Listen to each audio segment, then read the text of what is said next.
Magandang umaga sa lahat. Ngayon ay bago tayo magsisimula, Mayan, panguluhan mo ang panalangin. Amen. Edmond, may lumiban ba sa ating klase ngayon? Sino? Si Baslan? Si Baslan lang. At saka si Elizabeth. Bakit? Ano bang nangyari kay Elizabeth at Baslan? Alam naman natin lahat na meron tayong online class kaya hindi dapat magdadahilan na walang signal, okay? Pagsabihan mo sila ha, Edmond. Ngayon, bago tayo magsisimula sa ating paksang tatalakayin ay meron muna tayong gawain. Ito ay tinatawag na basahin mo. Ona, okay, pakibasa. Sinong gusto? Okay, Melan. Sige, go. Anong tunog ng tren, Melan? Yes, maingay. Tama. Pangalawa, pakibasa nga, Mikana. Anong naging reaksyon ni ate nung umalis si nanay? Tama, malungkot. Okay, Mayan. Pangatlo. Ano ang lasa ng kakanin? Matamis, tama. Okay, pang-apat, Ronalen. Ano daw yung kaklase ni Maria? Matangkad. Tama, okay. Babalikan natin yan mamaya. Dahil ngayon ay dadako muna tayo sa panibago nyo namang gawain. Ito. Hulaan nyo. Ano bang napansin? Ay, hindi pala hulaan. Ano ay? Okay, ito. Anong napansin nyo sa unang larawan? Okay, Joff. Mataas ang buhok.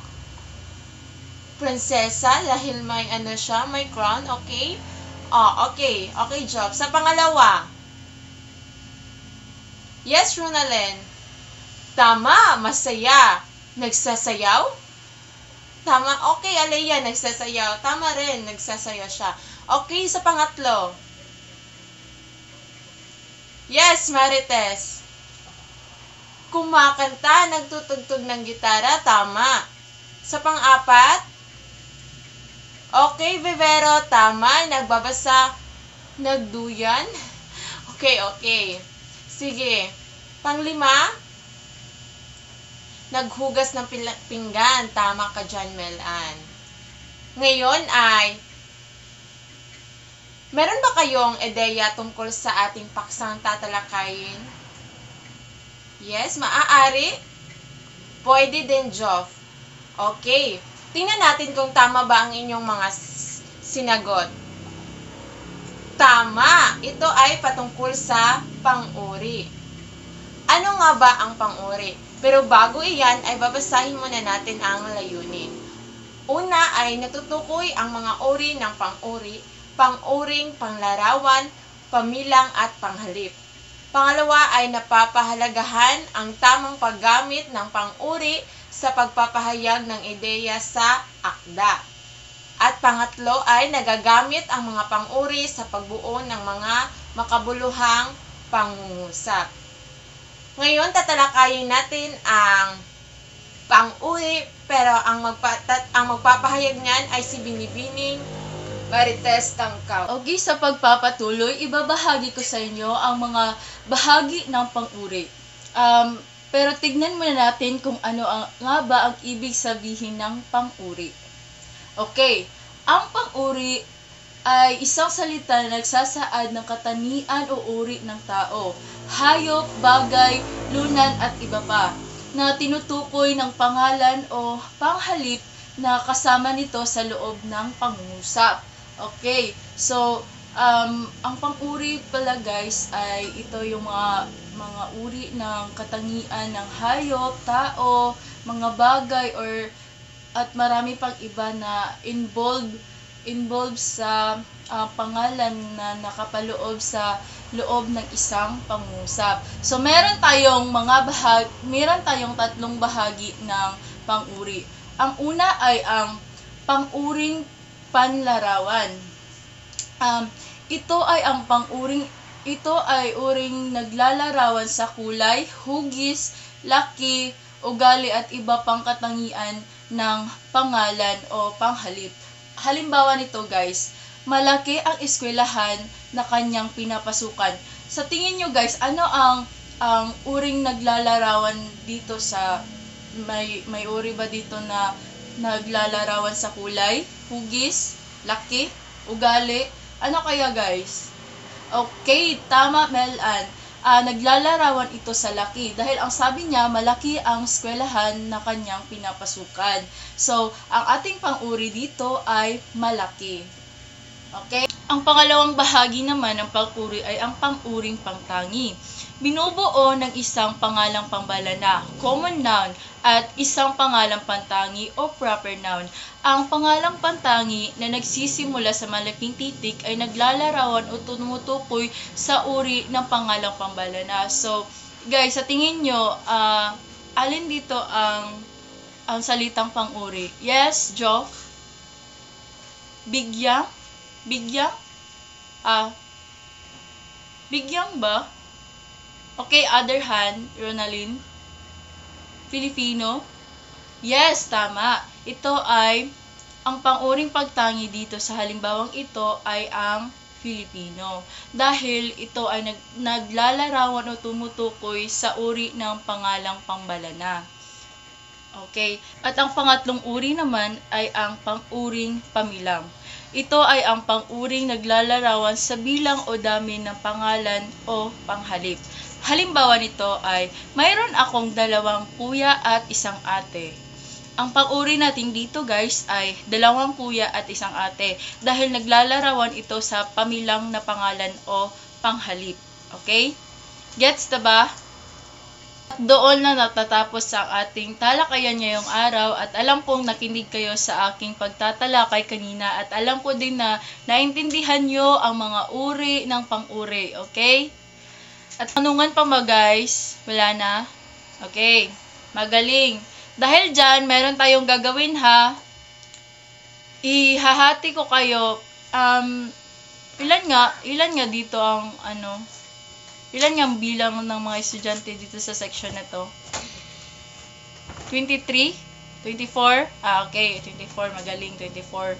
So, sa 24, hahatiin ko kayo sa 2 grupo. Memorize nyo ba ang inyong attendance? Okay, magaling. Mula kay Ang hanggang Kalyamos, unang pangkat kayo ha, unang pangkat. Then, Parera hanggang kay Wagas, pangalawang pangkat. Okay, gets na ba sa lahat? Gets na, gets? Okay, maayos. At sa bawat grupo ha, dapat mayroon kayong leader. Gagawa kayo ng group chat sa Messenger para doon nyo pag-usapan kung ano ang gagawin nyo. Okay? At i-chat nyo sa akin kung sino ang naging leader ninyo sa pangkatang gawain ito. Okay? Okay, sige.